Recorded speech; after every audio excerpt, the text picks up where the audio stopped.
This is a story of one of KwaZulu-Natal's most feared assassins, alias Sputla Mpungose. Born in Emahlabathini near Nongoma, Sputla was more than just a taxi boss. He was a ruthless political operator accused of leading a 15-man hit squad based at a notorious hostel in Ulundi. In the early 90s, Sputla commanded a group of militant Inkatha members who unleashed a wave of terror across the country's townships, and their targets? ANC supporters in the volatile strongholds of KwaZulu-Natal and Johannesburg townships. But Sputla wasn't just a feared warlord in the taxi ranks. He was arrested for allegedly executing a top Hawks detective, a seasoned investigator who had gotten too close to exposing him and other kingpins behind the taxi wars in parts of KZN. And yet, that wasn't even the darkest chapter in his violent legacy. The most horrifying accusation came when Sputla was arrested for forcing himself onto a 14-year-old girl. Just a week before the trial, the girl and her entire family, including a 13-year-old cousin, were laid down cold. Still, Sputla walked free. Now, over the years, countless rivals tried to end him, and every hit failed. Locals whispered that he was protected by a powerful muti, a traditional African medicine said to render a man invisible to death, the kind used by warriors, outlaws, assassins, and men like Sputla. Now, in this episode, we dive into the chilling rise of alias Sputla Mpungose, a feared taxi warlord and a political powerhouse who ruled the regions of Nongoma and Emahlabathini with an iron fist.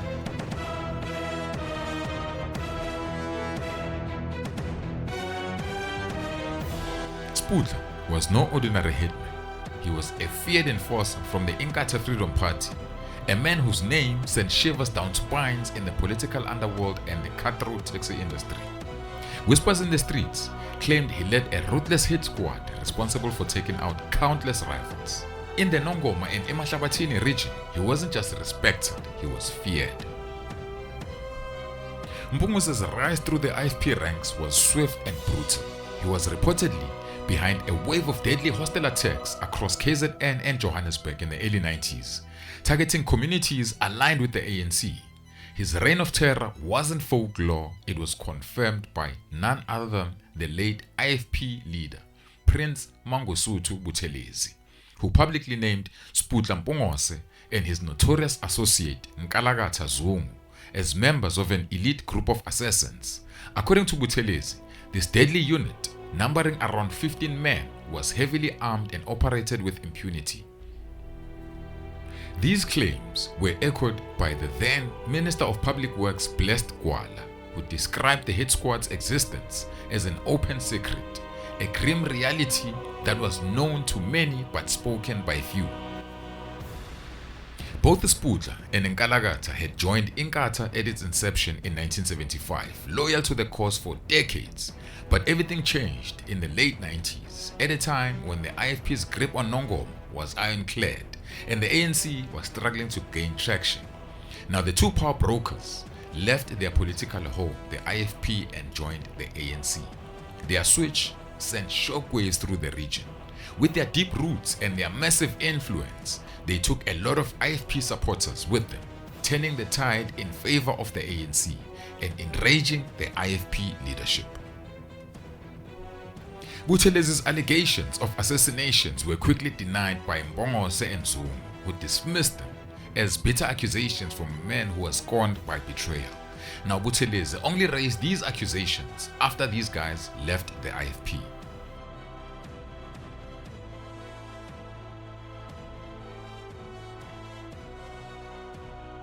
In the early 2000s, violence was very high in Nongoma. Joseph Sikhonde, who was the IFP mayor of Nongoma and a feared power broker in the region, was laid down cold. He and a colleague, Mr. M. Mhlongo, were on their way home when two hitmen opened fire on their vehicle near KwaZulu. Now Sikhonde was taken out on the spot and Mhlongo was left clinging to life in hospital. It wasn't the first attempt on Sikhonde's life. For years, he had danced on the edge of death, surviving multiple attempts to take him out. Apparently, he was using a very strong muti to evade hitmen, but this time his luck had ran out. Sikhonde wasn't just a politician, he was a school principal with a shadowy past. At the time, he was out on bail and facing charges of a hit. Now, in the alleys and corners of Nongoma, whispers painted him as a warlord. Locals said he used former self-defense unit operatives to shake down residents for protection money. His name was linked to numerous hits as well, including that of a teacher from outside his school. Some say he ruled the township like a kingpin, hiding in political respectability. Then came the shockwave. The late Zulu King Goodwill Zwelithini, KZN ANC leader and Transport MEC then Sbu Ndebele, and ANC provincial MEC then Begicele were all implicated in Sikhonde's assassination. The allegations surfaced in a sworn 10-page statement by Cliff Nkuna, a self-confessed former apartheid-era security branch informer or a snitch. Whether fact or calculated smear campaign, the accusations ignited a firestorm. Now, amongst the 6 hitmen arrested for Sikhonde's job was none other than alias Sputla Mpungose.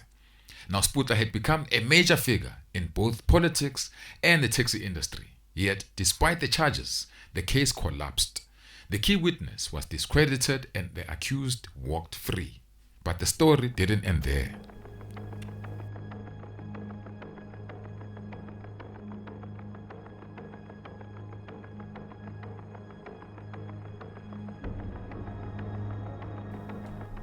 Years later, Sputla's name would resurface, this time in connection with a new wave of bloodshed. A prominent Newcastle taxi boss was assassinated. Now, behind the scenes, detectives from the Hawks and the Taxi Violence Task Team began piecing together a deadly web of revenge and rivalry, and Sputla's name came up. Now, Brigadier Simon Madonsela of the Hawks, who was leading the investigation, soon found himself in the crosshairs. A 1.2 million rands bounty was placed on his head. A death order issued to his Inkabi, professional hitman. Shockingly, suspicions fell on someone within the task team itself, accused of tipping off suspects before their arrest. Now, all signs pointed back to Sputla Mpungose. Sources close to the investigation allege that Sputla had orchestrated multiple assassinations in the Newcastle region, where the violence claimed dozens of lives. The deeper the Hawks dug, the darker the truth became.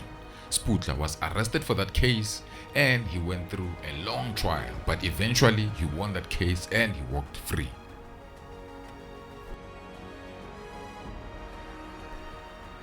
By 2012, Sputla was no stranger to bloodshed or whispered accusations. His name had become synonymous with power, violence, and ruthless ambition in the deadly world of KZN's taxi industry and politics. Then followed the murder of Ulundi's taxi boss, Samson Nto. Nto was once a friend of Mpungose. He was taken out execution style in Emahlabathini. He had just dropped off his domestic worker when a vehicle pulled up beside him. The occupants opened fire without a warning.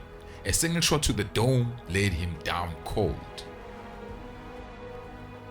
The breakthrough came months later when police arrested Mthethwa's own bodyguard, Bongumusa Ntuli. It seemed like the case was about to be cracked wide open. Then it was discovered that Sputla might have been responsible. He was arrested, but the case collapsed. The key witness, the one who allegedly linked Sputla to the hit, vanished without a trace. With no one to testify, the charges were withdrawn and Sputla walked free once again.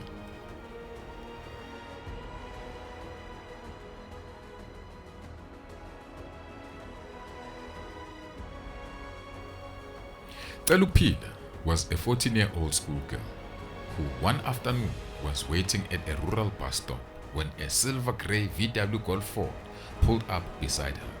The driver was a man in his mid-40s who asked for directions to a nearby village.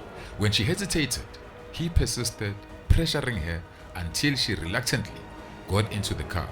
He then drove her down a gravel road lined with bushes. When he stopped, he got out, went over to her side, opened the door and dragged her from the car into the bushes at gunpoint. And then he forced himself.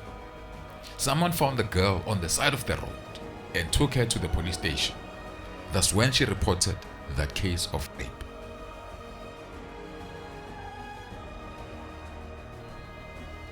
Sputla was arrested and charged, but as the trial loomed, sinister moves were made behind the scenes. Men claiming to speak for Sputla arrived at the girl's home, offering the family 10,000 rands and 10 cows. In exchange, she must drop the case, but the family refused.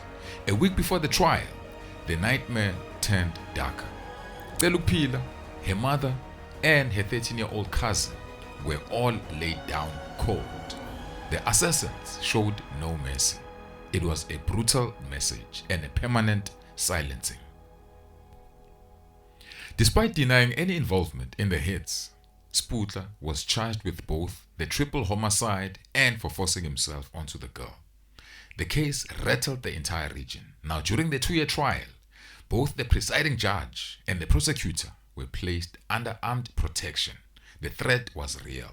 Sputla was one of the most feared taxi bosses and political operators in the province at the time. Now, in a dramatic courtroom twist, the girl's handwritten statement, recorded before her death, was ruled admissible. That written statement brought Sputla down. Sputla was acquitted for the hits. The witness who could have sealed the charge was deemed unreliable, but the conviction for forcing himself held strong. Now, on that charge, there was no escape. Now, in 2007, the judge sent Sputla to life imprisonment.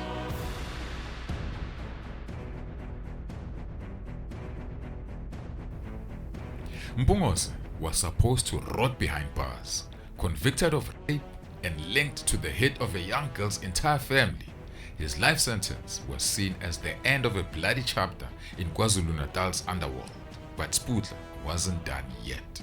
After 3 years in prison, he lodged an appeal with the Supreme Court of Appeal, and he won. The verdict was overturned. Just like that, the most feared man in Nongoma walked free once again.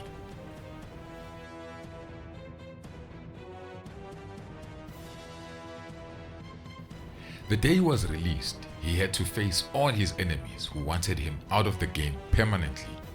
Now, Sputla had gotten a message that as soon as he is released, he was going to be taken out. He won't even make it home alive. Now, because of that, he had heavily armed security guards with him. Freedom, however, came at a price. By then, Sputla had amassed more enemies than allies. Rival taxi bosses, former political comrades, they all wanted him dead. But for years, no one could touch him. They tried, but they failed again and again. While he battled for his freedom in the courtrooms, his enemies saw a window, a moment of vulnerability. If there was ever a time where Sputla might have lowered his guard, it was during that time. In and out of courtrooms, predictable routes, public appearances. Then finally, somebody decided it was time.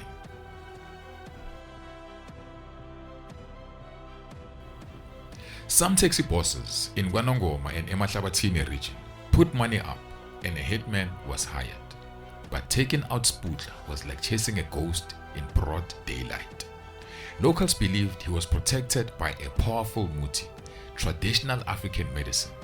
Now, the legend said Sputla put on himself the fat of an African striped whistle known as amafuta wenjengelezi.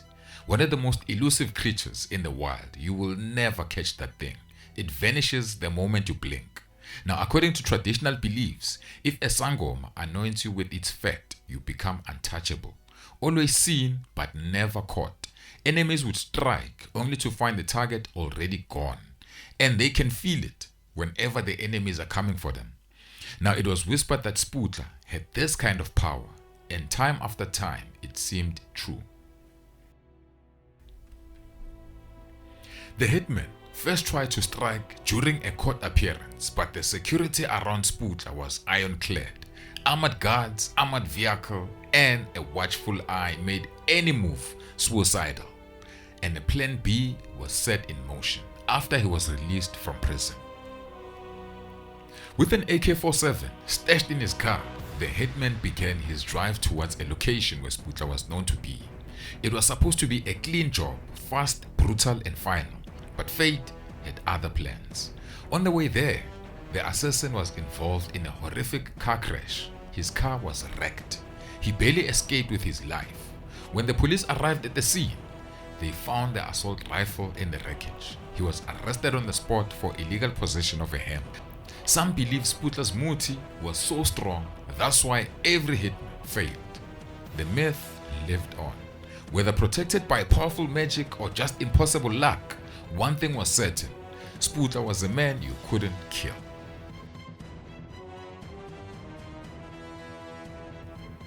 After years of dodging bullets, escaping prison, and walking through fire, it wasn't a rival hitman or a courtroom verdict that finally brought him down. It was something invisible: COVID-19. Sputla fell ill, and after just a few days of battling complications from the virus, he died quietly at his home. No gunfire, no final case, just silence. For a man who had survived the deadliest wars in the taxi industry, political bloodshed, and countless assassination attempts, his death was quiet but final.